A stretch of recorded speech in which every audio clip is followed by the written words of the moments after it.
Grayscale Gorilla is teasing something epic. Jake Bartlett builds the After Effects plugin of the century, and Sora is shutting down. Wait, Sora is shutting down? Oh man. Well, it's Motion Mondays. How about one last dance, Jake?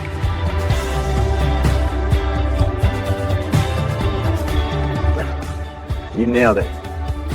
Couldn't have done it without you. CNN ran a profile on Metacovan. You know, the guy who paid $69 million for Beeple's Everydays back in 2021. So I did something I don't normally do, and I read a CNN article. I know.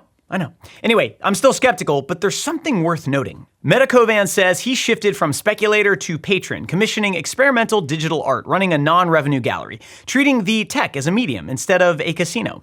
Beeple's take is that the speculative bubble burst, but the underlying technology of on-chain ownership still has legs. This article reads a little like a PR piece, but I do know artists who made real money in those days. Our student Abby Basila sold 3D illustrations for 5 figures. Jerry Liu made 7 figures riding that wave at exactly the right time. And Nick Campbell sold an NFT of the first Grayscale Gorilla tutorial for thousands of dollars. Good for all of them. My take is that this is an interesting bookend to the NFT story for motion designers. Maybe the future looks like the fine art world, where spending big on digital work is more of a prestige flex than a mark of real value. Does any of this translate down to working motion designers? Probably not, but I'm curious what you think. Leave a comment below. Adobe's Project Neo got a big update. There's now a true 2D mode with dedicated 2D tools living on the same artboard as your 3D objects. 2D and 3D combo artwork, single environment with no app switching. The tool is also faster and more stable-ish. The type tool crashed every time I tried to use it, so maybe it's not quite ready there. There's a fluid vectors feature that's genuinely cool, blend overlapping shapes to get organic blobby gradients that animate with wiggle non-destructively. There's a pen tool that converts 2D shapes into 3D geometry. Multi-object editing finally exists. You can export as SVG or PNG or even MP4, and for 3D, the most useful export right now is probably GLTF straight into After Effects. As a fast 3D modeling companion for AE, this is already kind of useful. Check out Caleb Gonia's awesome YouTube breakdown of the new features for more detail. It's nothing groundbreaking yet, but Adobe's putting real resources into it, so keep watching. We just launched a free book. Well, it's an ebook. We are a website. 500 studios, and I cannot tell you how much work went into this thing. We scoured the internet to find 500 studios from 41 countries, from First Avenue Machine to Zombie Studio. A good mix of names you know, Buck, Giant Ant, Tendril, plus a ton of studios you've probably never heard of, but absolutely should. Every studio gets a full-page profile with a direct portfolio link. Our buddy Justin Cohn got a pre-release copy and called it the most comprehensive directory he's ever seen. Download it free at the link in the description and start researching, find new clients to approach, and get inspired. All Access members, our next live workshop is April 16th with Greg Stewart of Bible Project and Ordinary Folk fame. He's doing a workshop on Cavalry, which is the perfect intro to the tool because Greg's Cavalry Kickstart course is also launching in April. With Canva's acquisition of Cavalry, the hype around this tool has been off the charts, and Greg is an incredible teacher. Head to the community to RSVP. We currently have over 3,800 students in the All Access community, and some of the biggest companies on earth are training their teams with it. Check it out at schoolmotion.com/allaccess. NAB MoGraph Meetup is Sunday, April 19th at 7 p.m. at Tom's Watch Bar in Las Vegas. Co-hosted by our friends at Rive, co-sponsored by a bunch of great companies, and free to attend. Come hang out, meet your internet heroes, make some friends, you know, like real human ones. It's the event of NAB for the motion design world, and we really hope to see you there. Spline just launched a new product called Omma. Create 3D websites and apps with AI agents, no deep coding required. There are some cool demo scenes to play with, like this virtual synthesizer, which actually works. I had to make a 5/4 polyrhythm with it. It's in my nature. I also had to try Omma out myself, so I prompted, create an interactive drum set that looks like real drums, and when you click a drum, a sound plays. A few minutes and nearly 800 lines of generated code later, here is my drum set.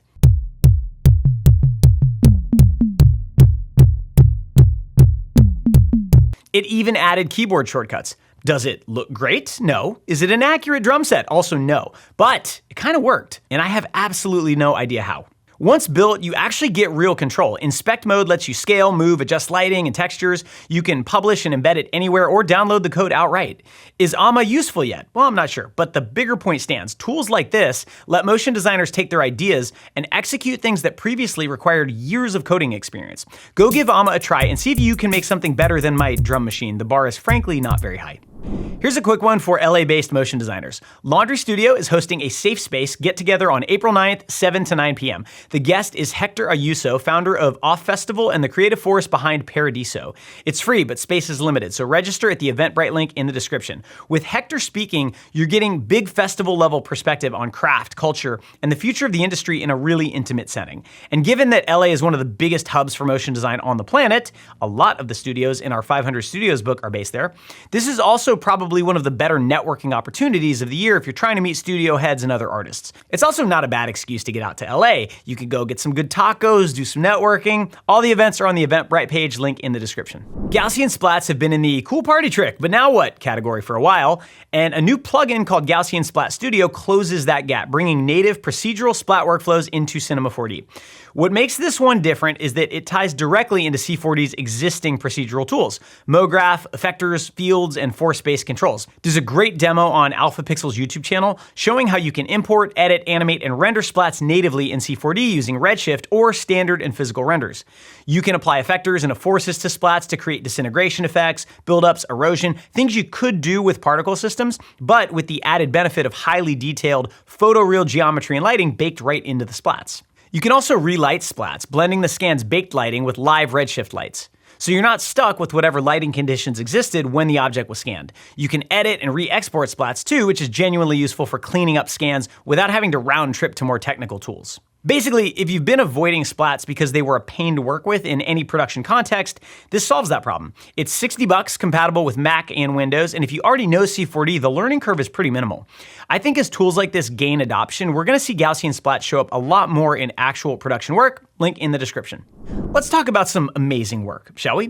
GMUNK posted his computer vision reel for Tron Ares on Framerate, and it is vintage GMUNK. Dense, organic, totally unique. There's a texture to his work that's impossible to fake, and it's great to see early School of Motion student Serjan Burlock's name in those credits. Check it out on Framerate. Imaginary Forces posted their main title sequence for Young Sherlock. One seamless camera move through a surreal world of particle sims, gorgeous compositing, subtle type, some live action, exactly what you'd expect from them. And Mr. Oppides built an interactive film in Rive for Sonalize.com. Go to the site, scroll down to see Sonalize in action, and you'll find something that looks more like an interactive film than a website. Full sound design, beautiful animation, polished interactions. Rive is basically the only tool that lets one person build something like this without a full engineering team. And that theme, powerful tools abstracting away the code, is basically the story of this entire episode. Grayscale Gorilla and KitBash3D are teasing something big dropping April 7th. No details yet. My prediction, a combined subscription giving you access to everything from both companies in one membership? That would be an enormous library of tools and assets for world building, product rendering, and abstract motion design. Nick did an Ask Me Anything on GSG's YouTube channel and was reassuring. GSG memberships renew as normal, nothing changes if you don't want it to. Nick, send me a text, man, give me the scoop. We will keep you posted when the announcement drops. Ava Scott's Groom shader for Unreal Engine 5 just launched. If you've been avoiding character work in Unreal because the hair always looks rough, this is definitely worth a look. 5 distinct groom zones, while I only have 0 groom zones. Plus, per hair variation, roots, tip control. It's basically AAA level hair accessible to motion designers, rendering in real time. $25 or $96 depending on your license. The link is in the description. Our School Motion Student of the Week is Adam Wilson from the UK, founder of Makers of Media, working in factual, edtech, and sport. He's going through character animation bootcamp and submitted a tweened scene with our character rig Ollie. Simple on the surface, but there's a lot of technique and theory packed into making a moment like that actually land, and Adam pulled it off very well. His testimonial kind of sums up our mission statement. School of Motion doesn't just teach the buttons, they teach the fundamentals that apply to any tool, even the scary ones. Adam, really great job. We cannot wait to see what you do next. Remember when Sora launched and it was going to replace filmmakers? Well, it's dead now. Usage declined almost from day one, hit all-time lows, and OpenAI reportedly becoming resource-constrained pulled the plug. That included walking away from a reported $1 billion deal with Disney that would have incorporated iconic characters into the platform. The Disney team, reportedly, was blindsided by this. Brian Rommel on X has an interesting theory. Sora was built like a social media app following a playbook that doesn't really work anymore. What killed it might be something he calls uniqueness fatigue. People tried it, had fun for 2 days, and then never came back. And that's a real warning sign for any AI tool built around novelty, which, let's be honest, is a lot of them. My take is that the tools that survive are the ones with a real learning curve, built for professionals who need actual control over their output. Sora was more of a gimmick. A lot of the current generation of AI tools are too, but not all of them. The ones I'm most excited about are the ones that give you leverage over your taste. Sora was the king of slop, and it turns out that that's not a business model. It went from the future of filmmaking to discontinued product in about 15 months. Not really a failure of the technology, a failure of the business model. And it's worth paying attention to that distinction as AI tools keep shipping. Jake Bartlett launched his first paid After Effects tool, and it's so wild it was trending on X. It's called Railcut, and at first glance, you might think you're looking at Adobe Premiere. You are not. It is an extension that brings a real track-based, non-linear editor-style timeline into After Effects. Clips, tracks, thumbnails, waveforms, cut, ripple, slip, slide, audio, and opacity keyframes, everything writes back to the standard AE timeline. No special installation needed for collaborators because your project is just a normal After Effects project. It's $38 one-time purchase, currently on sale, not a replacement for Premiere on long form, but for Reels, short form animatics, and social content, this is genuinely great. Now, here's the more interesting part to me. Jake is not a developer. He built Railcut in 6 weeks using Claude Code, an AI coding agent that writes and debugs the code while Jake directs it. No developer hired, no 5-figure bill, no months of back and forth, just Jake, an AI, and a very clear vision for how the tool should work. I've been running my own Claude Code experiments right now, and I have a working After Effects extension already, coming soon, free for the School of Motion community.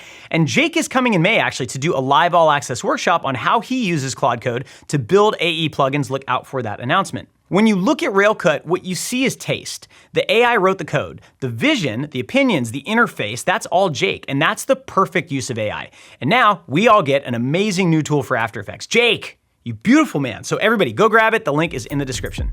And that is Motion Mondays. Now go download the free 500 Studios book at the link below. All access members RSVP for Greg Stewart's Cavalry Workshop on April 16th, and come hang out with us in Las Vegas at the MoGraph Meetup on April 19th. Free tickets at mographmeetup.com. Have an amazing week, and we will see you next Monday.